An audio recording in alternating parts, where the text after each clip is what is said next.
morning. This is Steve Brown, author, anthropologist, and awesome dad, aka the Libertarian Heretic. And today, since we're all in lockdown and I had to get dressed in my Sunday go to meeting clothes here to make this broadcast rather than my casual sweats, I thought we'd talk about what's on our mind these days. Well, of course, when the heck are we going to get off of house arrest? But the broader issue I meant, which is, how does a free society survive under stress? A reasonably free society, and what level of stress are we talking about? Well, this is a touchy issue, I think, among libertarians, among a lot of people, actually, and I'm going to try to keep this as brief as possible, while suggesting a few areas to think about. So, as I said, it's a touchy issue, and in fact, some years ago I pointed out it's so touchy that it was only being seriously discussed in one venue. The late lamented Battlestar Galactica, which was a science fiction TV series about a society trying to remain reasonably free while remaining reasonably alive. Stress. What kind of stress? Well, there's economic depressions and downturns, of course. There is this situation here, a plague, call it a pandemic. The fact that it hasn't had anything like the casualty rate of the Spanish flu of a century ago or the Black Death of a few centuries ago is indicative of a few things. One, about possibly how sensitive we've gotten about the value of human life. It also says that those of us, such as your humble narrator, who are on the cusp of the vulnerable group there, the fact that it has a low casualty rate, a very low casualty rate, all things considered, is of no comfort if you happen to be one of the casualties. So there's that. There's war, of course. It's a commonplace that war is always an excuse for the state to aggrandize itself, to grow bigger, to grow more tyrannical and stuff. I would like to throw out an observation. You consider the level of tolerance for dissent from, let's pick World War I, because the earlier example is the Civil War, and there's issues I want to go into that in full later. But World War I, World War II, Korea, Vietnam, Iraq, and even now Afghanistan. What I'm seeing there is the tolerance for dissent to the war in these cases is actually growing greater. World War I, Eugene V. Debs, that the socialist that Mencken described as that poor ass Debs, was thrown in jail merely for, I believe, advocating resistance to the draft, or maybe just speaking against it. Wilson's wartime socialism was pretty heavy-handed. Okay, World War II. A very popular war. War is never popular. That's an obscene adjective. I'm sorry, but a very well-supported war. Nonetheless, there was wartime censorship, but on the other hand, nowhere was the cause so well articulated to our people and to the peoples we were fighting as in World War II. And a man named John T. Flynn was able to publish a book which was warning about the march of war fascism, even during the war, even when they could do things like censor you with if you ever get a copy of a book from World War II, you'll see this was printed in accordance with wartime paper-saving regulations, whatever. Korea, although I was actually alive at the time, and in fact my father was absent from my birth because of Korea, don't know much. It wasn't a terribly popular war. It didn't really last long either. So Vietnam, Again, dissent was unpopular in some quarters, but it grew.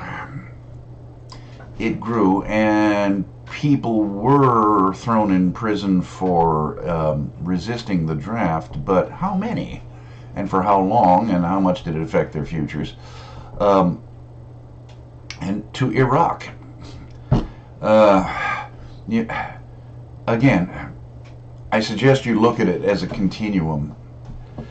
Just, just to put a bit of a question on the old saw about war is always an excuse for strangling civil liberties. Um, this thing we're under right now, where basically whole states of people are under house arrest. And there was just the other day a rebellion in Michigan, a massive case of civil disobedience. There will be more. Um, Battlestar Galactica, the coronavirus, and what's another example? Israel. Israel lives under a constant state of stress, but Israel is a free country. If anybody freaking doubts this, and I know a lot of people, and shamefully quite a number of libertarians, who have become anti-Semitic over the issue of Israel, and do not give me that bullshit about I'm anti-Zionist, not anti-Semitic. The jihadists have announced their intentions and their desire to kill Jews, not Israelis, Jews, everywhere, not just in Israel. So again, away with this, I'm not anti-Semitic, I'm just anti-Zionist bullshit. There. And let me ask you a question. If Israel were to disappear, not necessarily violently, supposing we offered them all visas and said, come on over, the weather's fine over here, and Israel, there was an orderly evacuation of Israel, and the Arabs just moved in and took it over, would the net amount of liberty in the region increase or decrease? That's a trick question. If you say increase, you're a fucking moron. Okay. Perhaps this isolation has been wearing on me more than I thought. I'm a writer. This is like Tuesday for me. But I want to suggest, I want you to look at the example of Israel, and I'm going to suggest that this is exactly why there is so much hostility towards Israel in some libertarian circles, because the questions it raises merely by its existence are uncomfortable. They say, how does a free society survive under prolonged stress? And in this case, the prolonged stress is the presence of a large-ish minority which is ferociously hostile to the existence of the state and to the idea of liberty itself. Now I'm going to further suggest to you that we are importing this problem.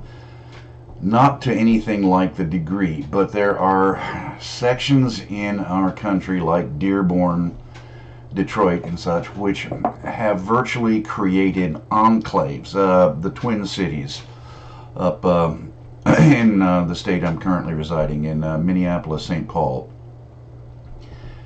are currently, we've created enclaves full of people for whom the concepts of liberty that we grew up with are the fourth dimension. And by that I mean,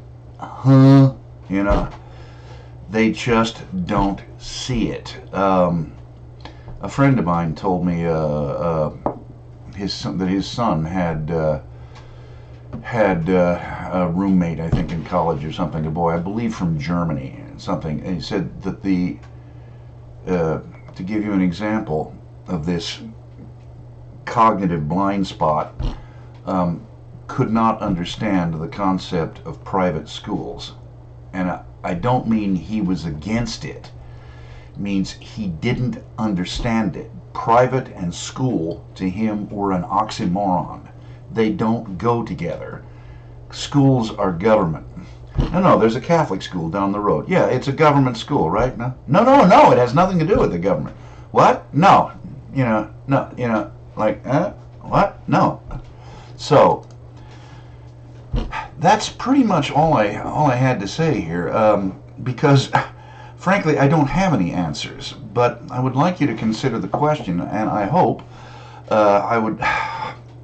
we could start some sort of wider discussion in these circles. How does freedom survive under stress? When your choices must be restricted for various and sundry reasons. And I will leave you with another example. Typhoid Mary. Typhoid Mary, Jesus, I'm sorry, I forgot, I had her name on the tip of my tongue, was a woman who worked as a cook. She may have been directly responsible for the deaths of at least a dozen people and possibly as many as 50, because she was an asymptomatic carrier of typhus. She worked as a cook. It's the only job she knew, and she flat didn't believe when they finally found her and revealed that she was the source of the contagion that had been killing people around her. Flat didn't believe it. You know, I mean, I think she was she was an Irish peasant girl or something. She just did not believe it, and she had to be forcibly confined for the remainder of her life, because she was killing people. Because she was killing people and absolutely refused to believe that that's what she was doing. So we'll leave for another time the issue of whether anti-vaxxers are doing something like that to their own families. But I just wanted to use this opportunity and these widely separated examples to get you thinking about these things. What's the answer? I don't know the answer. I don't have one. So, with those uncomfortable thoughts running around in your brain, I will bid you good morning, a very, very early morning from up here in lockdown rural Minnesota. Bye-bye.